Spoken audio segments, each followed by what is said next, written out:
information is good information if you're able to process it and filter it and then use it optimally. You're listening to 15M Mastery, a show that empowers you with insights from the leading iGaming experts to enhance your personal or business performance.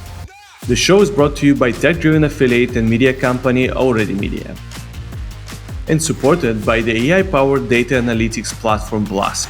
Yo Investments, a fund manager investing in outstanding people who are disrupting the iGaming, fintech, and crypto industries. And BC Game, the multi-award-winning crypto casino with a player-centric approach. Hey everyone, and welcome back to 15M Mastery. Today we're joined again by Henry Newman, CEO of Sporting Risk and former West Ham men's teams coach. Henry has pioneered comprehensive betting coverage across global football leagues through data-driven solutions. In this episode, we will explore how operators can tap into Tier 2 and 3 football markets with seamless data integration. Welcome back, Henry. Great to be here again, Dimitri. So let's start with the first question. Why should operators even care about offering markets beyond the top European leagues? So the key thing is it's really about where your area of expertise and focus is. So just because the big 5 leagues in Western Europe are the big 5 leagues globally, that might not be the big 5 for you. Because if that's, you may have interest in the Premier League, but you may have less interest from your customers in Ligue 1, for instance, in France. So it's really about understanding where your key focus is on a global level, but then also where the key focus is on a local level, and making sure that you're capturing and you've got a solution in place that captures both of those, both on the global level and on the local level, which is usually sort of regionally driven based off of if you're a South American operator or an Eastern European operator or even an African operator. It's having solutions in place that captures that local market sentiment as well as the global interest. I think in the last episode we actually discussed this about African markets. You came up with this beautiful example of Didier Drogba. For those willing to go back, please listen to that episode. It was a really good one about player props betting markets. So let me try to dig deeper in this one. So let's say someone is an African operator and they have this local hero playing in like second league, third league, somewhere in Europe. How do you maintain quality player prop markets for smaller leagues with limited amount of data? Because it feels like it gives a big amount of fraud, obviously, and then, inside betting as well. Yeah, definitely. So there's a couple of components to consider. So for the origins of our pricing generation, our data is consistent regardless of competition. So if we're offering the competition, the data that's being used to generate those expectancies has got the same level of granularity in the second tier in Germany as it does in the Japanese A-League, as it does in the Premier League, as it does in Brazil, Serie A. So that starting point has got that level of consistency regardless of competition. But there's definitely those points that you said whereby that local knowledge, that bit of inside knowledge is really, really important. And that's where it works in 2 ways. One, we've got traders ourselves and qualitative analysts that work on a regional level. So it's their job to be picking up as much sentiment that they can see in the public domain, which was something we talked about in the last episode as well.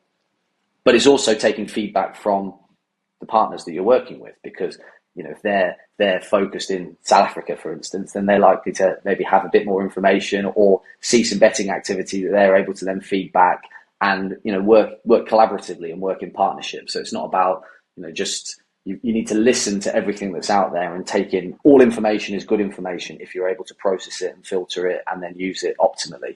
So all those different sources of information you then use to trade the game as optimally as you can.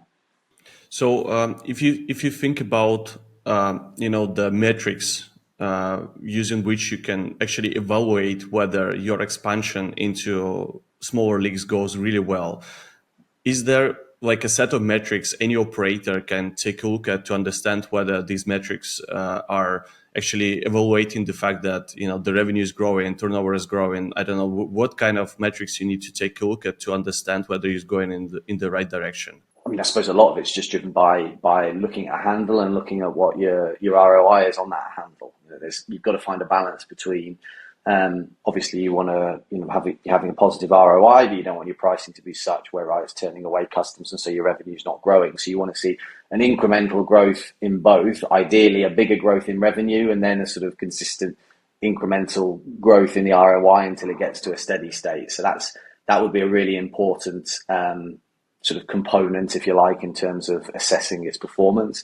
The other component would be also seeing what sort of cross-selling you're able to do as a result of it. So how many players are you seeing coming in and betting, placing bets on the player markets, but then also going in and working in your bet builder or going across into a different sport or playing on your casino, maybe even, if you can show that activity whereby those player props are drawing customers in and you're getting more value out of them by the stickiness of your offering then translating into betting elsewhere, then I think there's a sort of value that you can measure off the back of that as well. Mm-hmm. Is there a case of seasonality there as well? Like if we're talking about like the biggest European leagues, they pretty much aligned in the calendar. So I was wondering, by asking this question about the metrics, is whether adding more leagues and the smaller leagues will actually allow you to avoid that off season where obviously the players are gone, the revenue is gone, the handle is gone. Like, is this a case with these leagues? Yeah, so it's not just seasonality as well. It's also even just on a given weekend, times the games kick off. So, for instance, you see in the Eredivisie, you often have the first game of the weekend kicking off there because they're usually UK time and 11:30 kickoff.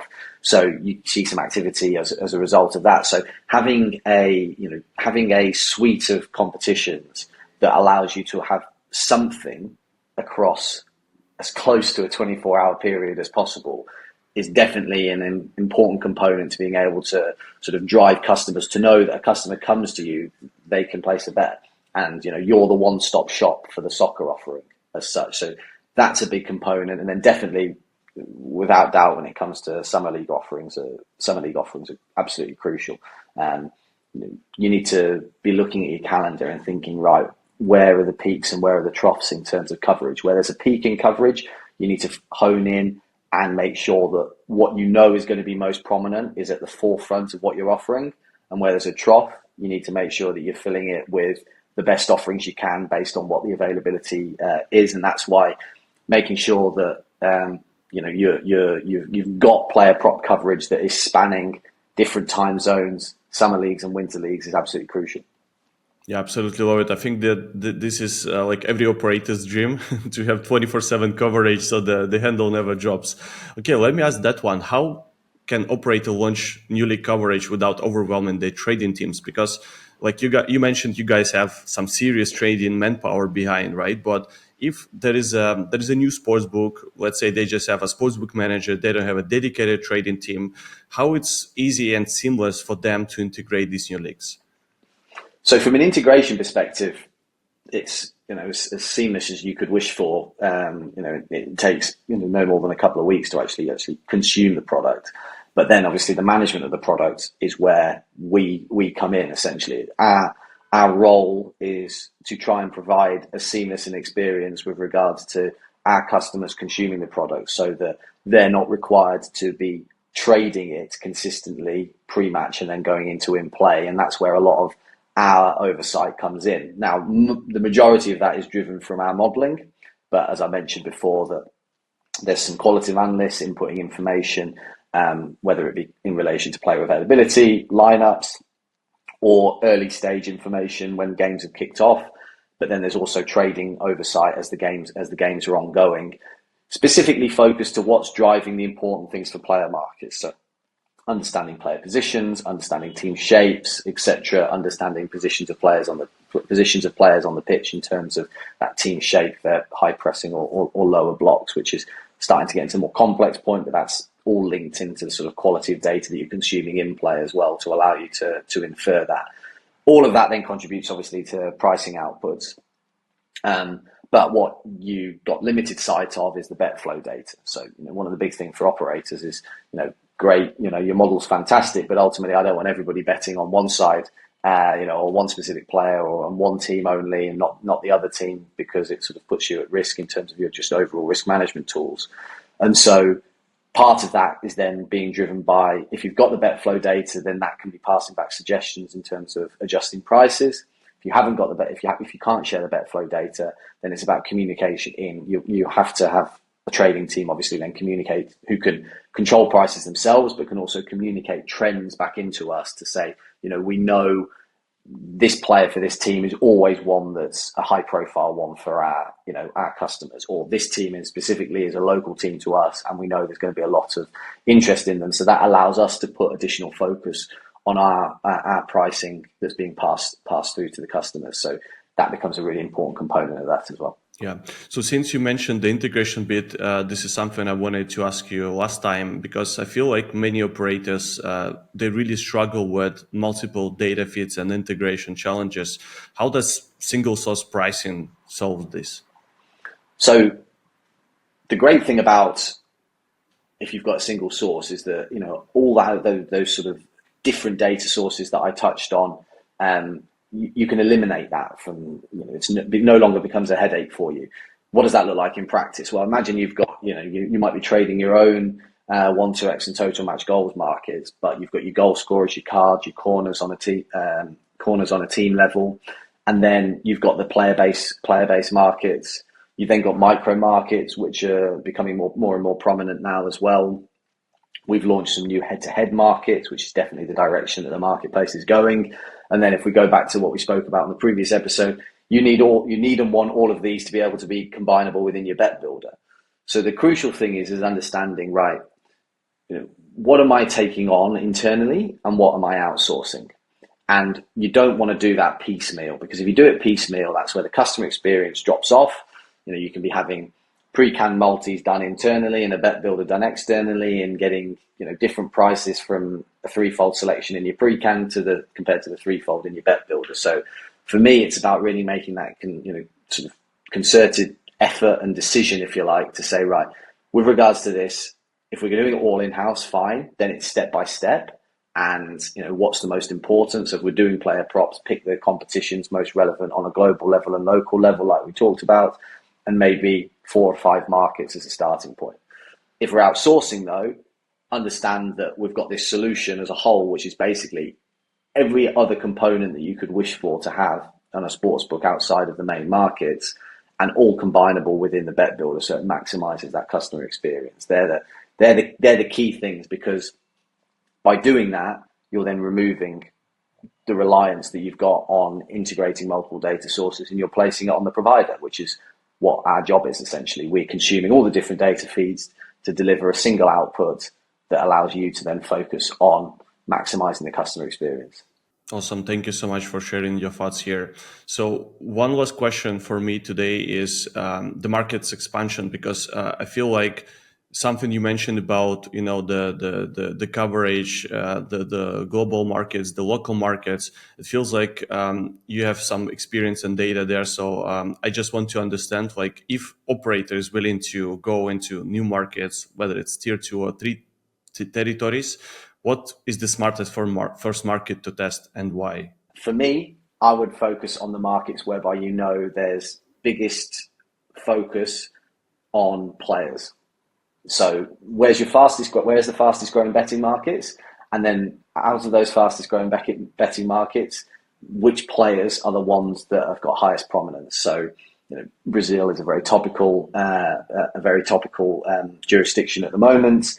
And that would be a good example in the sense of it's very fast growing, but also there's a massive player focus there. Players are idolized by fans, and if they're idolized by fans, sports bettors will want to be betting on those players. So I'd be trying to look at, trying to capture a dovetail between the two, and then look internally at you as a business and say, right, strategically, what works best for us? If you've got no presence in South America and no real market share, then maybe that doesn't work for you. However, you might have a presence in another jurisdiction in Southern Europe, for instance, that might allow you to focus in on there. Or you might be a tier 3 operator in Africa and there's a high profile player playing in a specific competition in Europe. So you say, right, let's focus on there because we know we can get some real traction. You see that quite a lot on the Asian operators where they've got players playing in the Premier League, focus very much on those individual players and promote bets in relation to them to try and garner traction and then grow from there. I love it. Thanks a lot, Henry. Your insights on global market expansion, super valuable, and I enjoyed this episode. Really appreciate your sharing your expertise today with us, and I cannot wait for everyone to listen to this episode. Great. Thanks for having me on again, Dimitri. Cheers. Cheers. Thank you.